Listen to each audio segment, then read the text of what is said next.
So welcome back to another episode of VHAM DIY. In this video, I'm going to be planting some Purple Majesty potatoes and some Yukon Gold potatoes in one of the beds that you saw in a previous video. Now, this bed I wouldn't say is perfect for potatoes, being that we put a bunch of organic material like big logs into the bed. Now, that very well might affect the formation of the potatoes or the tubers underground. I'm not too certain yet.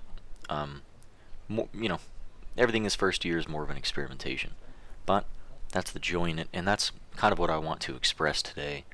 You're going to be seeing me plant some other items as well inside of the orchard, like potatoes. I had some extra after doing this, and some strawberries. And the thing that I don't know what's going to be better yet. I don't know if planting in the raised bed is going to be better, or if planting straight into the orchard will be better. The best way to find out is to plant both and find out what happens. Because what if that, putting the all that wood chips down, the sheet mulch, is better than making the raised beds, right? I'll just sheet mulch off the whole area and plant everything in there, and then I'll know, right away. So you're gonna see me planting these potatoes, and yeah, the Purple Majesty, though, it's one of those varieties of potatoes that are purple. And I heard, though, when you cook them, they lose that purple. I don't know if, brings to the question, what's the point? They might have some different profile of vitamins or minerals or antioxidants or something. Not too sure. Never tried it before, so I figured, hey, let's go with it.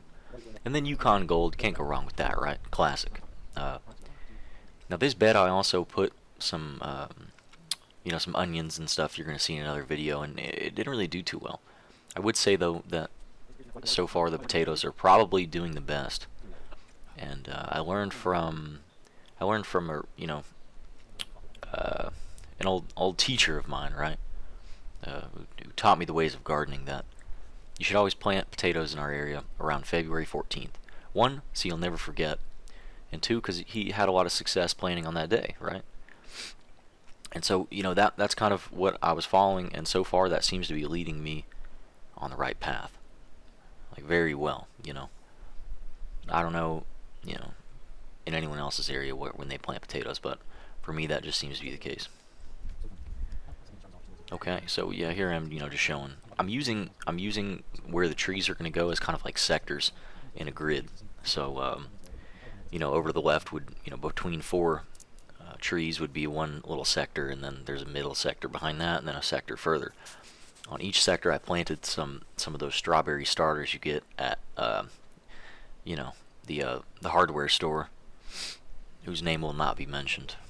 But yeah, it was like for $10, or for I think $3 you got, or maybe it was $4, you get like 10 different starts, and they're just in terrible condition, but my thought was, well, a starter at the nursery's, $3-4. So if you can manage to at least get one survivor, then it will be a success. I hope, realistically, I wanted strawberries to be like a cover crop in the orchard. That would have been fantastic. But, you know how that goes. Germinating your own is hard, and then planting them, they're just kind of expensive wherever you buy them. So yeah, and at this point in time too, the leaves were really fluffy, so it was hard for the strawberries to penetrate, because the leaves would just blow over into where the strawberries were, and they'd get choked out. I think over time, once this stuff breaks down further, assuming we don't put more on it, I think we're gonna have a lot better success with that. So yeah, I'm just burying these in. It was a long day. I'm ready to go at this point, so just throwing them in as fast as possible. But yeah, so I put a lot of potatoes in here, and a few have sprouted since. This was back in I believe actually February 15th or something. A lot of these did sprout, but a lot of them also got trampled and stuff. I don't have any markers on anything, really. I should have. Next year, that's going to be a must. But, this first year is more of a R&D phase. So, yeah, I'm slapping these potatoes in, and then we're going to slap those strawberries in. And in another video, I'll give you a follow-up on how those are doing. Next, you're about to see me we're gonna get all that stuff in the raised beds in. And a lot of it didn't survive. I've talked about it, but yeah, you get to see at least all everything I was rocking with. Okay, so this is the first time the plants have seen real soil. We took them out to the land, we have hardened them off. We haven't hardened out the peas, but I feel like the peas will do just fine. We actually have some really cold weather with lows into the 30s, 30 degrees actually for tonight. I don't think it's going to get that low though. I'm pretty confident that it's going to maybe get high 30s, maybe like 39, 38 at night. So I think we're going to be all right planting everything. Now the young leaves are dying on these. Clovers probably will not make it, but that's okay. We have the potato bed. We're going to have a pea bed and lettuce bed right here. And this is going to be primarily flowers, but we're still going to put some stuff in it. Arugula probably in there and some other stuff. But yeah, so the chives and onions we're going to mix throughout all three beds, and we're companion planting, deterring pests. We actually haven't gotten the fence up yet, so we're taking a big risk putting these in. There's a good chance that something is going to eat them. Bunnies, deer, who knows, right? So, but it is what it is. We're just gonna put them in and see what happens. We haven't gotten water in yet either. They're still taking a long time on that. It's been many months, but we are still waiting patiently. Anyway, I got a bit of a thumb injury too, so I'm just going to be using my left hand primarily. I don't want to get this one dirty, infection, whatnot. Let's go ahead and get started and get planting. Okay, so we got them, roughly placed out, except the Tom Thumb lettuce and the burger, the Tom Thumb lettuce and the butter crunch lettuce. Thinking about burgers, I guess. We got some onions and chives over here in the potato bed that are going to be going in, and then over here, and this is probably going to be like the flower bed maybe, or tomato bed, something like that. We're just going to intersperse some onions, chives, clover, arugula, and a little bit of sorrel over there, just because, we're going to be putting bigger stuff there later, but, we don't want to have all the leafy greens here. We want to mix all the beds pretty good. Except the potato bed, because that's going to get crowded, but, the onions are there just as a repellent for animals. Now, I want you to get a look at this soil. It's a little damp, cold, and very airy. There's a lot of air in there, so that's going to be very good for these roots. I'm going to go ahead and take apart one and show you, and maybe plant a couple on video, but then we'll skip planting all of them. Look at these roots. I mean, wow. Right? Look at that. There's a lot of plants in there, and no, we probably don't need to have all of them in there. I'm assuming a couple will probably die from this frost if it comes, because we still have about 30 more days of potential frost, so we're really risking it. But you got to gamble a little bit. Not really. We're not big on gambling, but I think we'll be all right. I think a little bit of frost. If we see one coming, we can just get out buy some tarp or what have you. So yeah, we're just gonna go ahead and dig these in there. Nothing too crazy. We're not gonna get wild. Just placing them in and burying them. Well, maybe we'll go a little deeper than that. You don't want them falling out after all. Yeah, that's probably all we're gonna do. We will water them pretty heavily. And this cardboard, you could probably compost this if you wanted to. It is delaminating and stuff, but I just don't. I wouldn't want this going into my soil. I feel as though that there's some sort of flame retardant chemical they put on it or something like that. So we're gonna throw those away. But yeah, you get the idea. I'm gonna show you a couple more. We're gonna open them up. Really easy to open up, and I feel like this really reduces the amount of root balling. I feel like if the roots really need to, they can probably get through that. If they will be in there extended periods of time. And yeah, you could break up those root layers if you wanted to or whatever, but same thing. We're gonna put a couple in the side of it. Lettuce doesn't really like to be too wet. If any of you know lettuces, right? So we're gonna pop those in the side, and that will allow the lettuces to get a lot of moisture, but like I said, because it's in the side, the water is gonna run right off, and it's not gonna get a whole lot, right? So that's kind of the thought process on putting the lettuce on the side of the bed, and it's gonna make use of that space that we wouldn't normally be able to use anyway. The sugar snap peas we got over here. What is this sugar? Or is that? Okay, yeah. So we got the sugar snap peas here and the little marble over there. We haven't built a trellis for them yet, but we will do that soon. let's go ahead and open up now the onions so you can see that. We added a lot of staples to this one. You know, just varying methods really for all the things here. I believe these are yellow onions or white onions. I can't remember. We'll have to look up that later. Either way, we're happy with either. So yeah, we got 1, 2, 3, 4, 5, 6. 6 onions in here. Some may die, some might not. We're not going to thin them out just yet. We're going to wait a little bit till the frost approaches. But I'm going to show you how I'm putting them in. Oh no! Rolling onion. Yeah. Blooming onion, huh? Gonna turn into some onion rings soon. Oh yeah. Alright, so we got some wood chips in there. Dig us a nice big hole. Ooh, it kind of caves in from all that bark and wood chips and stuff under there. We'll sprinkle a little bit of soil on top to kind of get in between there.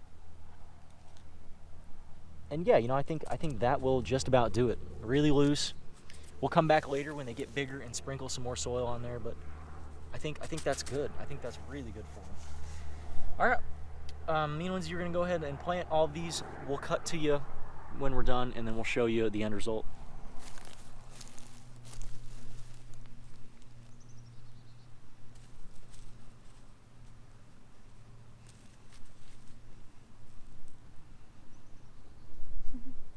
Okay, so we got all of them in now. Let's go and show you what we got. This is going to be the flower bed. We got an onion over here. Some of the chives and onions kind of mixed in, interspersed. Everything being on top though, which is interesting to take note on. Over here on the potato bed, got some onions and chives in, just kind of threw them in there. No big deal. Now, on this bed, growing them on the side, that is the south-facing side of this mound. So the wind, the cold northern wind, is going to be blowing in from this side, going over and hopefully going easier on them. On top of that, there's the water thing that I think we already talked about them not getting as saturated. So I think this really might be the win for lettuce. It's something I haven't seen before, haven't seen anybody doing, so it's going to be very experimental, but that's the hypothesis, that they're going to do great. As a control or whatever, I threw some on the south or north-facing side. So we're going to see how those differ over time. Now, of course, the peas are going to block out some of the sun of those, so that's something to consider. But yeah, so we got everything in. The paper, we're going to clean up and throw away. The Dixie cups we were able to reuse, which is an interesting point with using Dixie cups versus using cardboard. We could compost these, like I said, but we're probably not gonna. We're going to put the trellis in soon, as well as some grapevine vineyard trellises as well, wired and thick posts. We're gonna go ahead and water these up and come back tomorrow and check out how things are going after that cold weather. Okay, so we were going to grab some leaf mold for those plants we're about to plant, and all the acorns have sprouted. Now, we did call this earlier when we had all these acorns in the pile, and this is good news. We don't know exactly what type of oak a lot of these are, but we know that when they grow out a little bit more, we'll be able to tell from the leaves, bur oak or what have you. So put them in pots, sell them $5-10 a piece, or wait till they're even bigger and sell them for, upwards of $100.